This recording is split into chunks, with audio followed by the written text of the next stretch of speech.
한 창업 멘토링 전문가가 쓴 책 제목이 이렇습니다. 위대한 기업은 한 문장을 실천했다. 이게 무슨 내용인가 보니까요, 세계적으로 혁신적인 기업으로 잘 알려지고 그래서 경영과 이윤뿐만 아니라 사회적인 영향력이 아주 지대한 기업들을 이렇게 뽑아다가 그 기업만의 경영의 노하우 혹은 경영의 철학이 무엇일까 질문을 하고 그 질문에 대한 답을 한 문장들로 정리해 준 책이에요. 여러 기업들이 있는데 몇 가지만 소개해 드리면, 국제적인 전자상거래 기업으로 가장 큰 기업이 어디죠? 아마존이죠. 이 아마존의 기업에 그들이 실천하고자 했던 한 줄은 이것이라고 해요. 10년이 지나도 변하지 않는 것을 추구하라. 자, 또 하나, 우리 젊은 세대에게는 가장 혁신적인 기업으로 손꼽히는 애플이라고 하는 기업이 있습니다.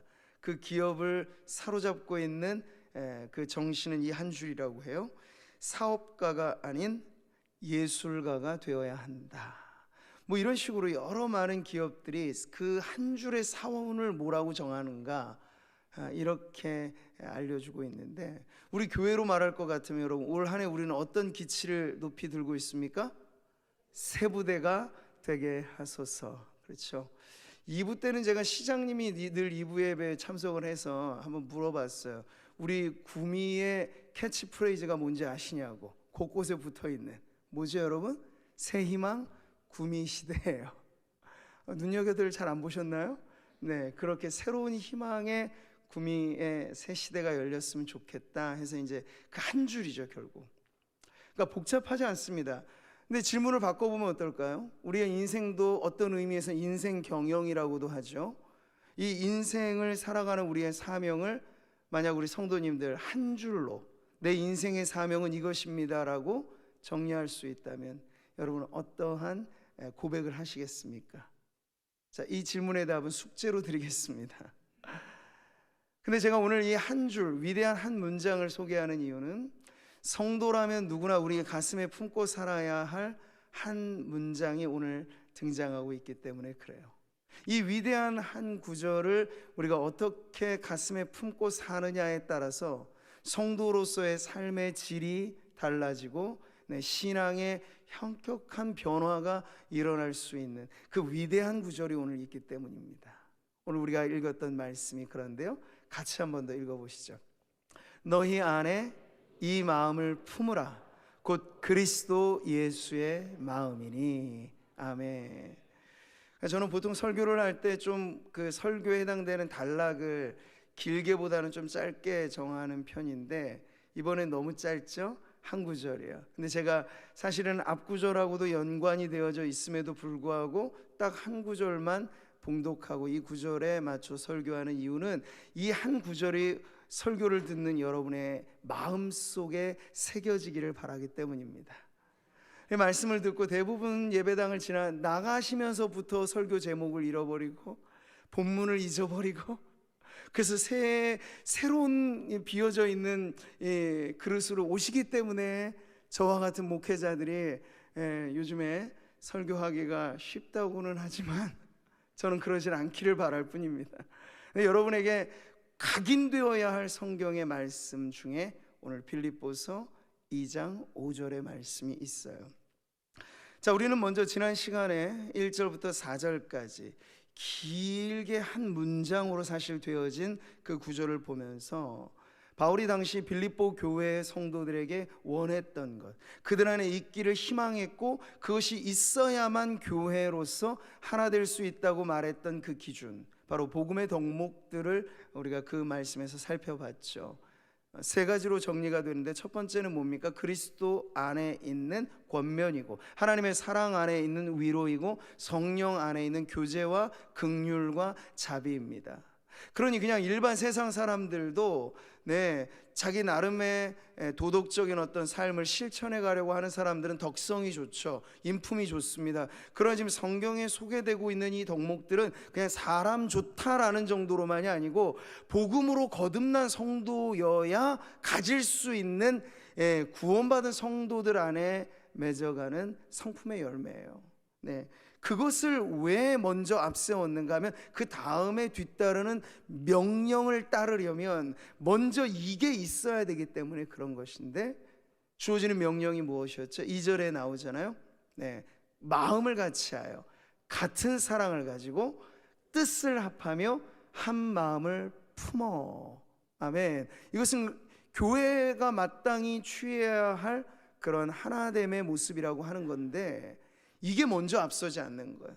명령이 앞서지 않고 하나님이 우리에게 이루신 그 구원의 변화로 인하여 그 변화 속에 맺어지는 열매들을 근거로 해서 하나 되십시오, 같은 마음을 가지십시오, 같은 사랑을 가지십시오 라고 하는 명령이 주어지게 된 거예요. 자, 여기서 우리는 순서의 중요함을 다시 한번 새겨보아야 합니다. 기독교가 일반 종교와 다르다라고 하는 매우 중요한 차이점은 무엇이냐면, 일반의 종교는 사람들의 무언가 변화로부터 촉구를 합니다. 그런데 여러분, 기독교의 전혀 판이하게 다른 점은 하나님의 역사를 먼저 말해요. 태초에 하나님이 천지를 창조하셨다라고 하는 그 하나님의 창조로부터 우리를 죄 가운데 구원하셨다라고 하는 하나님의 구원의 이 모든 것은 다 하나님이 먼저 계획하시고 하나님이 성취하시고 하나님이 우리 가운데 선물로 주신 거예요. 여러분, 복음은 하나님의 행동으로부터 시작됩니다. 그리고 나서 이제 그 역사로 인해 변화된 인생이 바로 성도라고 가르쳐 주는 것이고요, 그렇게 변화된 성도들이 모인 곳이 바로 교회라고 가르쳐 주는 거죠. 그래서 교회를 가장 짧게 정리할 수 있는 말이 있다면 교회는 무엇입니까? 복음으로 하나 된 공동체입니다 라고 우리가 명확하게 정리할 수 있는 거죠.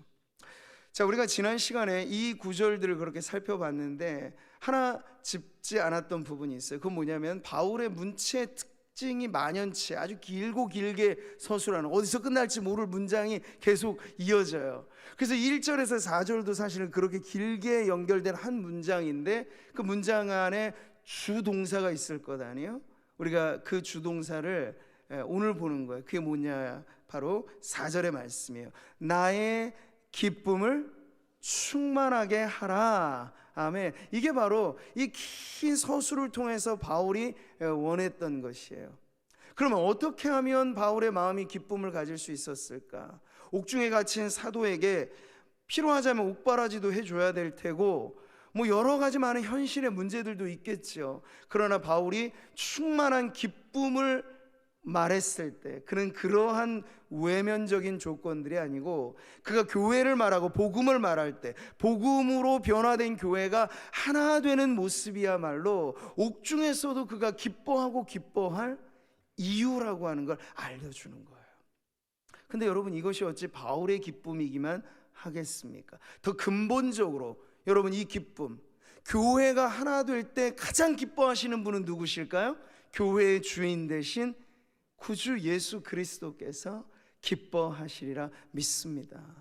요한복음의 말씀에 예수님의 기쁨과 교회인 우리의 기쁨이 서로 다르지 않다라는 가르침이 나와요. 그 말씀을 같이 보시면요, 내가 이것을 너희에게 이름은 내 기쁨이 너희 안에 있어 너희 기쁨을 충만하게 하려 함이라. 아멘. 여기 너희는 제자들이죠. 오늘 우리들에게는 바로 교회입니다.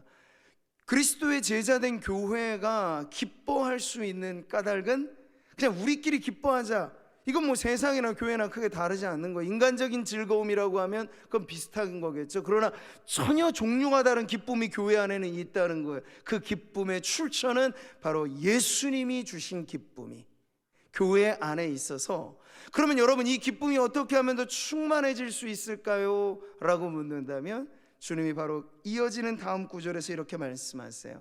내 계명은 곧 내가 너희를 사랑한 것 같이 너희도 서로 사랑하라 하는 이것이니라. 아멘.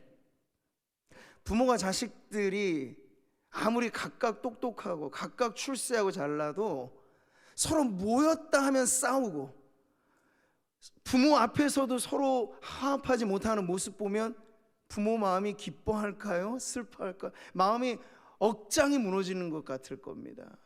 뭐 조금 그런 능력은 부족하고 가진 것 조금 없어도 형제끼리 위에 있는 자녀들을 볼 때 부모의 마음이 기쁘듯이 우리 하늘 아버지, 그리고 우리를 하나 되이 부르신 예수 그리스도께서 교회를 보며 가장 기뻐하실 때는 교회가 뭐 능력이 많으냐, 많은 사람이 모이느냐, 무슨 일을 하느냐, 1차적으로 거기에 있지 않아요. 우리가 모일 때 서로 하나 되느냐, 같은 마음, 같은 사랑, 같은 뜻으로 한 마음을 가질 때, 서로 사랑 안에 하나 될 때 주님이 기뻐하시는 줄 여러분 믿으시기 바랍니다.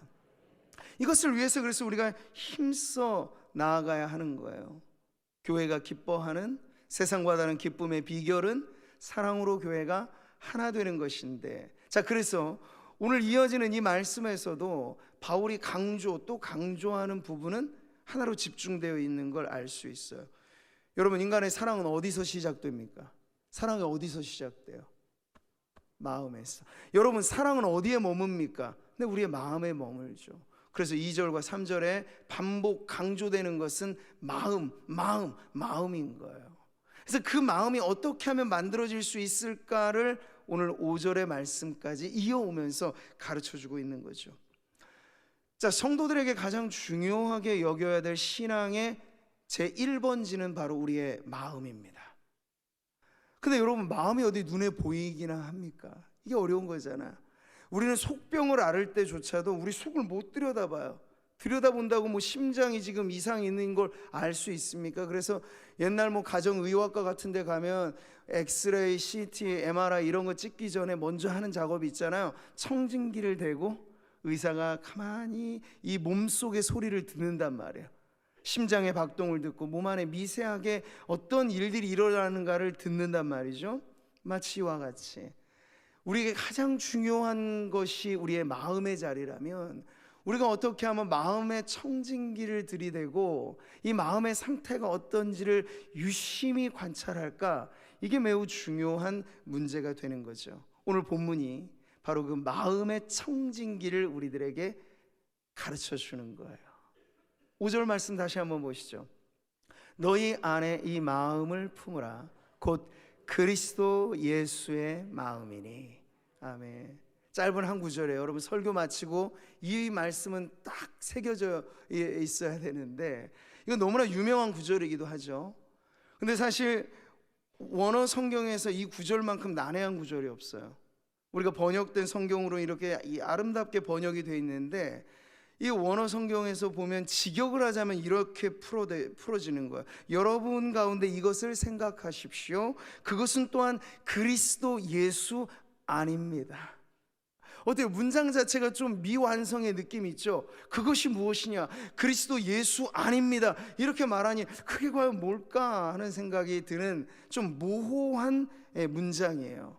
근데 이것을 이제 우리가 곰곰이 이 문맥을 통해서 살펴보니, 곰곰이 생각해 보라고 하는 건 그냥 머리로 궁리하라는 얘기가 아니고, 우리가 깊은 생각은 결국 마음으로 우리가 품는 것입니다. 그러니까 성도들이 마음을 다하여 숙고해야 될 것이 있다고 말해요. 그게 주어진 명령이에요. 근데 그 숙고해서 생각해야 될 그것이 이미 있는 것이래요. 어디에? 그리스도 예수 안에 있는 것이래요. 그러니까 이 의미를 이제 살펴서 오늘 한글 성경은 우리 안에 이 마음을 품으십시오, 곧 그리스도 예수의 마음입니다 라고 이제 이렇게 해석을 가미한 번역을 해준 거죠. 자, 여러분, 우리는 앞선 이어지는 내용에서 오늘 5절을 보는 것입니다. 계속해서 교회는 하나됨의 명령을 받고 있죠. 같은 마음, 같은 사랑, 한 마음을 가지라고 그렇게 촉구하고 있는데, 이것을 위해서 섬길 때에도 자기보다 남을 높이 평가해 주고 겸손한 마음으로, 허영이나 다툼으로 일하지 말고, 이게 모두 교회 안에 생활하며 신앙생활할 때 주어지는 지침인데, 이게 어디서부터 시작되느냐, 출처를 보니 그게 마음으로부터 일어나는 변화라는 거예요. 그래서 그 마음 어떻게 유심히 관찰하고 지금 내 마음이 올바른가, 눈에 보이지 않는 이 마음의 상태를 점검하라고 마음 청진기를 지금 들려준 겁니다. 그게 바로 그리스도 예수의 마음이라는 거죠. 사랑하는 성도 여러분, 우리의 신앙이 처음 눈을 뜨게 되는 자리 어디입니까? 바로 그리스도 예수 그 마음에서부터. 우리는 갈보리 십자가 언덕을 우리의 역사의 시간 속에 살아간 적은 없어요. 그렇죠? 2000년 전이나 되는 까마득한 옛날에 일어난 그 사건에 우리가 어떻게 믿음을 갖죠? 그때로부터, 아니 그 이전으로부터 성경은 보니까 창세전에 그리스도 예수 안에서 우리를 택정하신 하나님의 사랑을 가르쳐주고 있어요. 이미 저와 여러분이 오래오래 아주 오래전부터 하나님의 사랑의 마음 안에 품겨져 있었다는 얘기예요. 다만 우리가 때가 되어 몰랐던 그 사랑을 복음을 통해서 전해 듣고 우리도 그 주님의 사랑의 마음에 기대어 우리의 마음에 일대 변화가 일어나게 된 것, 이걸 여러분 신앙의 삶의 첫 출발이라고 하죠. 그러면 이 신앙의 마지막 종착지는 어디일까요? 내가 이루고 싶은 어떤 나의 비전, 나의 미션, 이것을 마치는 것이 우리의 신앙의 종착지일까요? 아닙니다. 우리가 마지막에 다다르게 될 그 마지막 종착점 역시도 우리가 시작했던 그 자리예요. 바로 그리스도 예수를 향하여, 그 표대를 향하여 나아가는 것이 우리의 신앙의 처음이요 마침이 되는 줄 믿습니다. 자, 그리스도의 마음이 이토록 중요한 것이기 때문에 우리는 그 마음을 기준으로 해서 내 마음을 살펴볼 것을 오늘 성경은 가르쳐 주는 거죠. 자, 그런데 어떻습니까? 오늘도 예배하는 이 자리에 함께한 우리 모든 성도님들의 마음은 안전하십니까? 근데 우리가 알잖아요. 이 세상에 믿지 못할 게 많은데 제일 믿지 못할 게 사람 마음이라는 거. 우리의 마음은 아침 저녁으로 바뀌어요. 손바닥 뒤집는다 할 정도로 마음이 변덕스러움이 이만저만 아닙니다. 그래 나는 한결같아요. 내 마음은 변함없어요. 그거 제일 잘 알려진 거짓말인 거예요. 한결같지 못해요.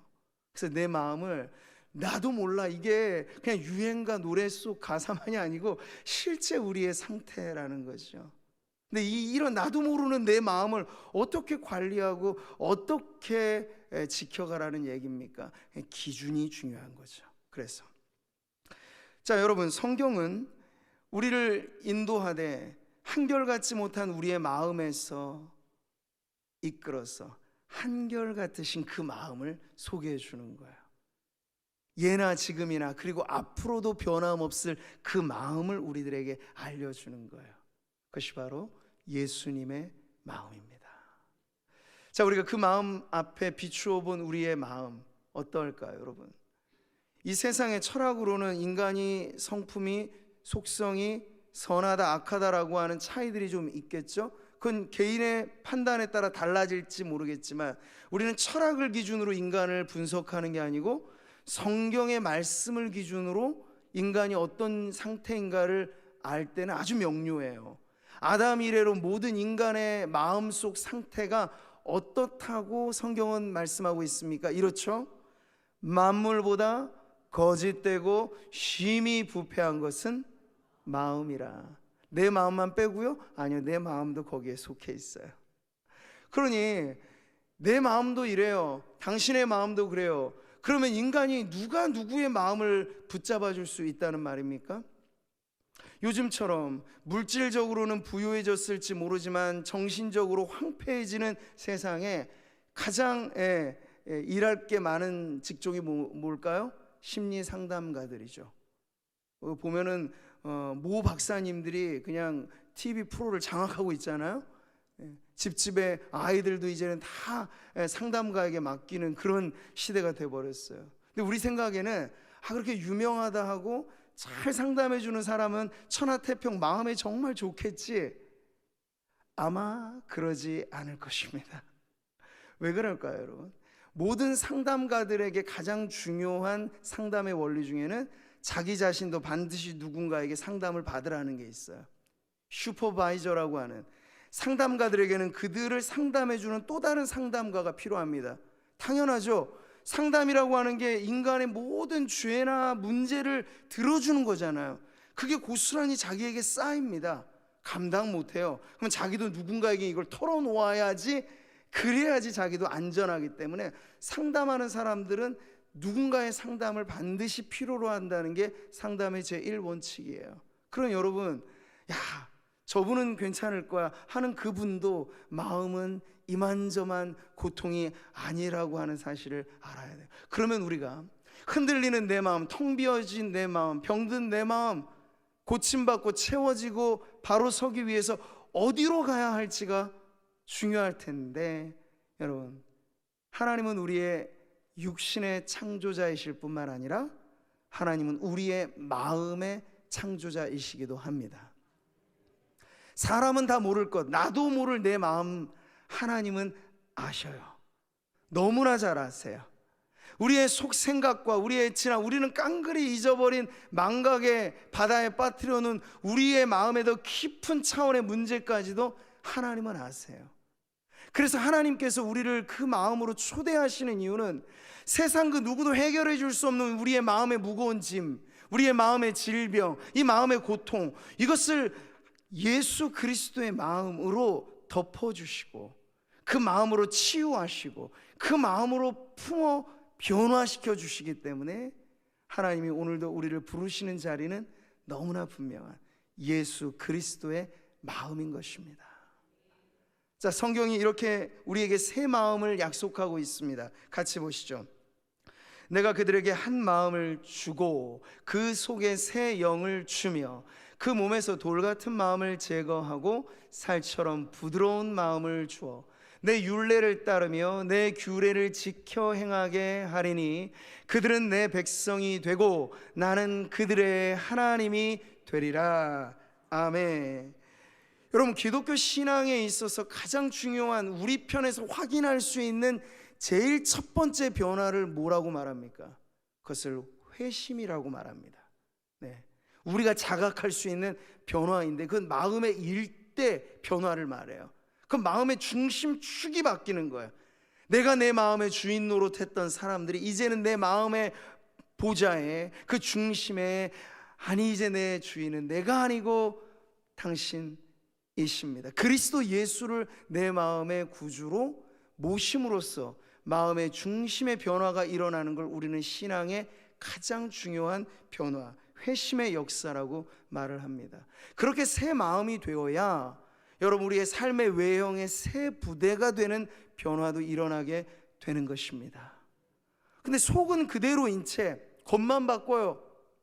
그럼 그 당시 예수님께서 질타하셨던 종교 지도자들을 뭐라고 말씀하셨죠? 회칠한 무덤이라고 말하셨어요. 겉을 보면 몰라요. 회칠을 했으니 뭐 번듯해 보일지도 몰라. 근데 그 안에는 썩은 송장, 난무한 거예요. 그러니까 속은 변하지 않은 채 겉에만 멀쩡해 보이는 종교, 그것을 기독교는 인정하지 않습니다. 우리는 속으로부터, 마음으로부터 일어나는 변화로 시작하여 우리의 언, 행, 심, 사, 이 모든 것의 변화가 일어나게 되는 것이라고 믿는 것이죠. 그렇기 때문에 여러분, 이런 기준에서 성도가 가장 힘쓰고 신경 써야 될 게 무엇이냐 묻는다면 여러분 뭘까요? 우리에게 새 마음까지 주셨어요. 예수 믿고자 할 때 여러분의 결단과 의지도 있겠지만 성령께서 우리 안에, 복음은 누구에게나 선포되잖아요. 말씀은 누구에게나 전해지는 거잖아요. 그런데 누군가는 그 말씀을 알아듣는데 어떤 사람은 못 알아들어요. 그 차이는 우리의 지각에 있는 게 아니에요. 우리의 마음에 예수 믿고자 하는 그 새 마음을 성령께서 주시기 때문에 여러분이 복음을 듣고 예수님을 믿게 된 것을 여러분 기억하시기 바랍니다. 그러니까 그 믿음마저도 선물이라고 하는 거죠. 그 마음을, 새 마음을 우리는 선물로 받았어요. 그러면 그 다음부터 우리가 해야 될 것, 여러분이 여러분의 마음을 창조하라는 일은 아니에요. 주님이 주신 이 새 마음을 지키는 거죠. 간직하는 거죠. 그래서 성도들은 마음 지킴이라고 해도 틀리지 않을 것 같아요. 이런 성도들에게 잠언의 말씀은 매우 귀중한 가르침을 줍니다. 같이 보시죠. 모든 지킬 만한 것 중에 더욱 내 마음을 지키라. 생명의 근원이 이에서 남이니라. 아멘. 성도들이 가장 힘쓸 것 바로 우리의 마음을 지키는 것입니다. 요즘에 보니까 코로나 시기에 이전에는 열심히 일하는 게 미덕이었던 시대, 열심히 일하더라고 탈진해버리는 번아웃 증상들이 많았어요. 근데 요즘에는 어디 열심히 일할 때도 많지도 않고 일하는 사람들이 어느 정도 기본의 안정감을 갖고 있으니까 번아웃 시작하고는 또 다른 종류의 아웃이 생기는데요. 보어 아웃이라고 하는, 이것은 뭐냐면 지루함에 못 견뎌서 지쳐버리는 그런 현상들이 많아요. 보통 직장에 들어가면 신입사원들에게 이런 증상이 생기진 않고, 중간 간부쯤 되게 되면은 이제 일은 뭐 다 누군가 돌아는 가는 것이고 회사의 생리도 다 알고 하는 마당이면 열심히 일할 스스로의 가치를 발견하지 못하면 그냥 쳇바퀴 돌리듯이 계속 돌아가는 거예요. 그 안에 있으니 얼마나 지루하겠어요. 그러니까 지루함에 못 견뎌서 죽을 지경이다라고 호소하는 사람들이 갈수록 많아진다고 하죠. 이 양극단에서 여러분, 우리의 마음을 어떻게 지킬 것인가, 이것이 매우 실생활에 있어서도 중요한 문제가 되는데, 오늘 마음의 청진기로, 그리고 우리의 마음을 환히 비춰주시는 거울처럼 기준을 우리에게 주셨으니 바로 예수님의 마음 앞에서 여러분의 마음이 어떠한 것인가 라고 하는 것을 살펴보라고 오늘 말씀은 우리들에게 가르침을 주고 있습니다. 자, 여러분, 성경이 무턱대고 믿으라고 하지 않죠? 믿을 만한 이유를 먼저 가르쳐 주잖아요.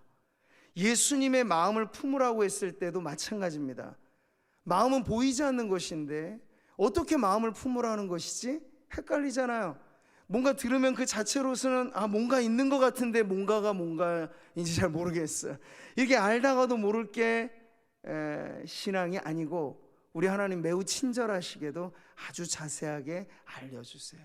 그래서 예수님의 마음을 표준해서 우리의 마음을 지키라고 할 때, 이제 다음 주 여러분, 기독교 초기 역사에서 가장 아름다운 찬송시로 불려지는 빌립보서 2장 6절부터 11절의 말씀을 우리가 볼 텐데, 거기에서 아주 찬란하고 아름답게 우리가 품어야 될 마음, 우리가 비춰보아야 할 마음, 그 예수님의 마음이 어떤 마음인지를 가르쳐 줍니다.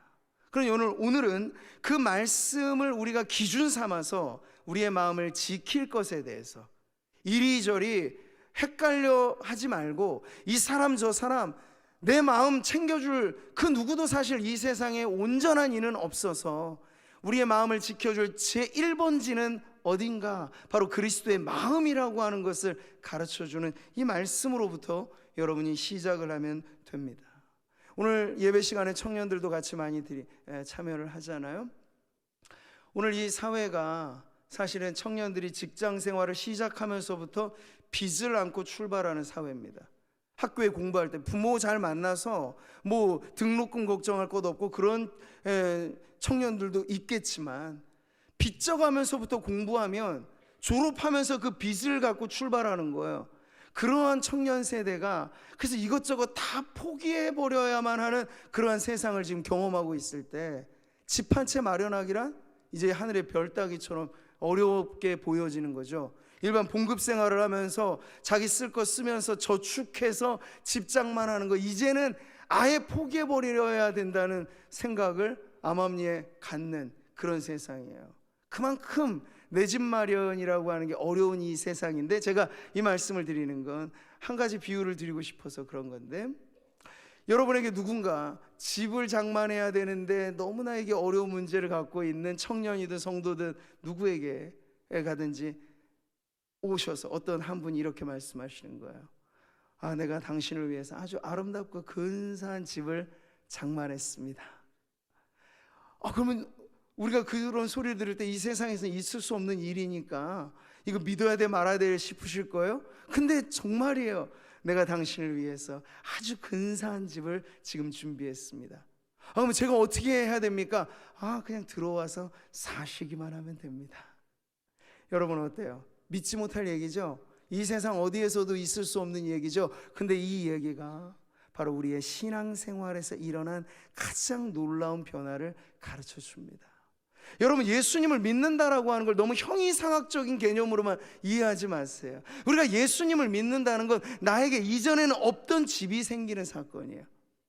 그 집이 어디냐고요? 눈 씻고 찾아봐도 나 그 집 없는데요. 아니요, 여러분 다들 있으세요. 만약 여러분의 마음에 그리스도를 구주로 영접하셨다면 여러분 안에 가장 근사한 집이 있다고요.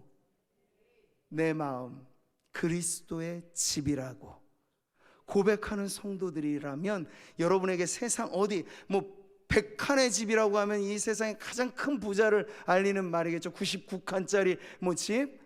근데 그런 집과 비교해봐도 손색 없고 전혀 주눅들 것 없고 아주 아름답고 근사한 집, 그 집은 바로 내 마음 안에 차려진 그리스도의 집인 줄 믿습니다.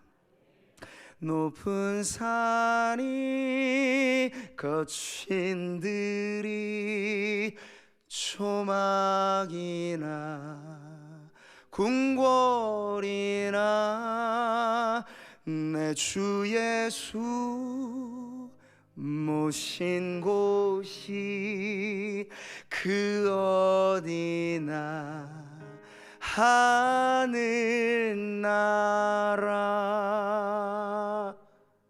할렐루야. 이렇게 찬송 부르는 것이 성도의 삶이에요. 근데 우리는 모든 것을 물질화시키고 유형화시켜야만 직성이 풀려서, 예수님을 믿어서 가장 근사한 집이 내 안에 이미 만들어져 있다는 사실보다도 눈으로 확인할 만한 어떤 물질적인 가치를 받아야만 내가 복받았고 내가 은혜 받았다라고 말하잖아요. 근데 그런 복보다 더 귀한 복은 예수님이 내 마음의 구주가 되셔서, 내 이전까지 내 마음의 집이 얼마나 황폐한 집입니까? 말하자면 이 세상에 많은 부자들이 있고 많은 권력가들이 있고 많은 정치인들이 있어요. 그런데 우리가 보잖아요.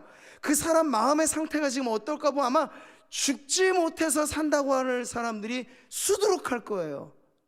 집이 번듯한데 외형에 얼마나 훌륭해 보이는 모습이 있는데, 아니요, 중요한 건 우리의 마음의 집이에요.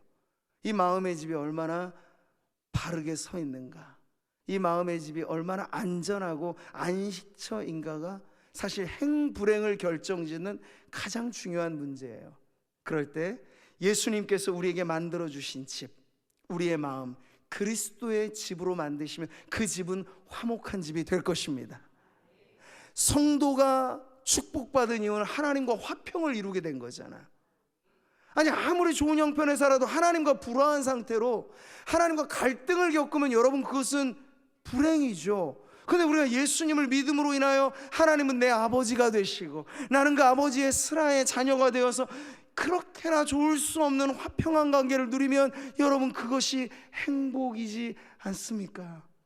이 모든 것이 바로 내 마음 그리스도의 집이 될 때 일어나는 변화인 줄 믿습니다. 주님이 이 모든 것을 장만하시고 우리를 부르시는 거예요. 그래서 믿음은, 여러분 꼭 기억하십시오. 믿음은 그리스도와 연합하는 것이에요. 뭐라고요? 그리스도와 연합하는 거예요. 그 연합으로 인하여 일어나는 변화, 로마서는 이렇게 말하죠. 만일 우리가 그리스도와 함께 죽었으면 또한 그와 함께 살 줄을 믿노니. 아멘. 죄로 인하여 예수님이 십자가에 죽으셨습니다. 만약 그게 끝이라면 기독교는 이 죄의 문제를 영 해결하지 못하고 끝나버리는 거예요. 근데 우리 주님은 죽으실 뿐 아니라 다시 사셨죠. 사망의 권세를 이기셨어요. 그럼 이 말씀을 여러분이 진정 믿는다면, 내가 그리스도와 연합됐다라는 의미는 이제 죄에 대하여서는 죽고 의에 대하여 살아났다는 것입니다. 이제 그리스도 예수 안에 있는 자는 결코 정죄함이 없나니, 이는 성령의 생명의 법이 죄와 사망의 법에서 너를 구하여 냈음이라고 말씀하고 있어요. 그런 믿음을 가지고 살아가면 내 집, 내 마음의 집 안에 이미 그리스도께서 만드신 그 마음 안에는 아름다운 정원이 있고, 그 마음 안에는 아름다운 응접실이 있고, 그 마음 안에는 아주 아름다운 주방이 있고, 그 마음 안에는 아름다운 모든 것이 이미 갖추어져 있는 내 마음 그리스도의 집이라고 여러분 고백하신다면, 우리가 정말 예수님의 마음을 표준으로 내 마음이 그리스도의 마음에 담겨 살아가는 것이야말로 가장 복되고 행복한 삶이 되는 줄 여러분 믿으시기 바랍니다. 자, 그래서 오늘도 예배하는 자리에서 주님이 마지막으로 우리에게 들려주시는 말씀은 한결같으신 그분이 초대하시는 거예요. 예배는 언제나 우리 주님의 초대를 받아 우리가 이 자리에 나오는 것인데, 주님이 이렇게 말씀하시죠. 수고하고 무거운 짐진 자들아 다 내게로 오라. 내가 너희를 쉬게 하리라. 어디로 초대하세요? 예수님께로 오라는 거예요. 근데 예수님께로 오라고 하셨을 때 그 본심은 이거예요. 나는 마음이 온유하고 겸손하니 나의 멍에를 메고 내게 배우라. 그리하면 너희 마음이 쉼을 얻으리니. 아멘. 우리 청년들, 성도들, 지난 한 주간을 돌아봤을 때 어디에 정붙일 곳이 있습니까? 어디에 참된 안식이 있습니까? 이것일까 저것일까 기웃기웃하지만 끝내 경험하는 건 실망밖에 없는 게 이 세상 아닙니까? 네. 많은 사람들이 아까도 말하는 정말 지루함에 못 견뎌서 뭔가를 선택해야만은 하는데 선택해서 찾아가는 그것이 우리를 구출해내는 자리가 아니라 오히려 중독시켜버려요.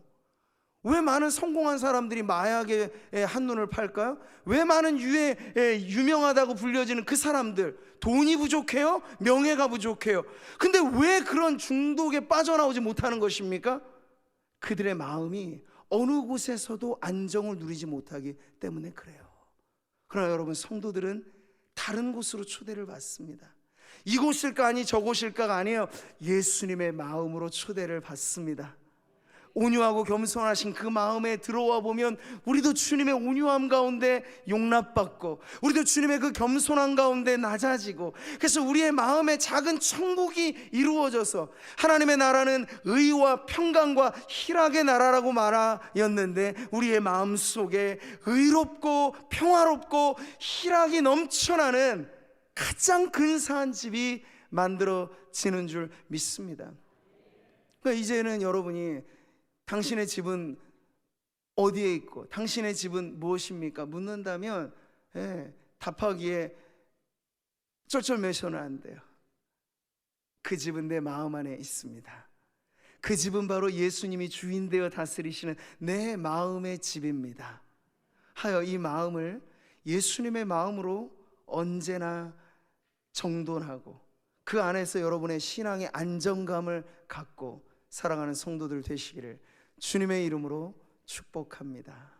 예수님의 마음으로. 오늘날 육체의 병으로만 아파하는 사람들이 많지 않아요. 육신의 질병은 어떤 면에서는 하루아침에도 고쳐질 수 있습니다. 그러나 더 심각한 중병을 앓고 살아가는 사람들은 다 마음이 병든 사람들이에요. 이 마음의 병들어 텅 비어 허물어져 있는 그 마음, 주체할 수 없는 사람들에게 오늘 예수님의 마음으로 초대하십니다. 그럼 오늘 예배하는 이 자리에 함께한 성도님들에게도 우리가 예배 시간에 불렀던 찬송은 주님의 마음을 본받는 자라는 찬송이잖아요. 근데 그 찬송과 더불어서 지금 우리가 고백해야 될 보다 더 앞선 찬송이 있어요. 그 무슨 찬송인지 아세요? 주 예수님 내 마음에 오셔서 내 이 빈 마음을 채우시고 방황하는 내 마음에 길을 내어주시고 내 마음에 구주가 되옵소서. 그러면 여러분, 그 시작으로부터 우리가 매일같이 예수님의 마음 내 마음 되어 화평함과 기쁨이 흘러넘치는 그런 성도들의 삶을 살아가게 될 줄 믿습니다.